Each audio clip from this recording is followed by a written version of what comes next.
కిషన్ రెడ్డి గారి నాయకత్వం, బండి సంజయ్ గారి నాయకత్వం, బండి సంజయ్ గారి నాయకత్వం, డాక్టర్ వికాస్ రావు సార్ గారి నాయకత్వం, డాక్టర్ వికాస్ గారి నాయకత్వం, భారత్ మాతా కీ. ఏ రాజకీయ పార్టీకి ఈ సిద్ధాంతం లేదు. గొప్పగా మన పిల్లల భవిష్యత్తు కోసం, దేశ భవిష్యత్తు కోసం అందరూ బీజేపీలో మరి చేరి దేశ సైనికులుగా కావాలని ఈ సందర్భంగా అందరికీ కోరుతున్నాను. మనందరం కలిసి మరి నరేంద్ర మోడీ నాయకత్వంలో భారతదేశాన్ని విశ్వగురు తిరిగి మళ్ళీ చేయాలని మనందరం దృఢ సంకల్పంతో ముందుకెళ్లాలని ఈ సందర్భంగా నేను కోరుతున్నాను.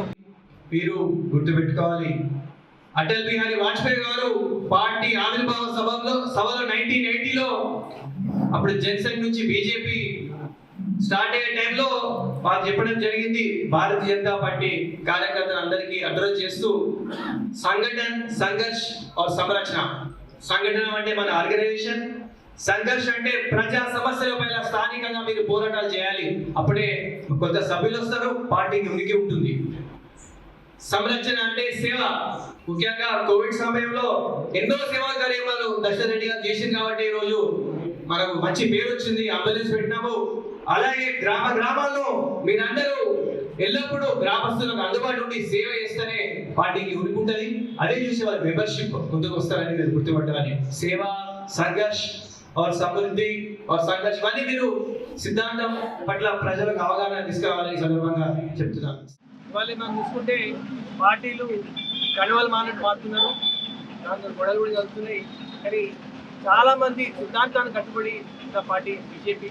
అలాంటి పార్టీతోనే దేశ భవిష్యత్తు బాగుంటుందని గ్రామాలలో మీరు చెప్పిన వాళ్ళు చాలా మంది చేస్తారు. ప్రతి ఒక్కరు మరి మంచి నిబద్ధతతో ఇష్టతో ఖచ్చితంగా 100కి 200 మంది అనుకుంటున్నాము. అందరూ పెద్ద ఎత్తున ఉత్సాహంగా చేసుకోవాలి.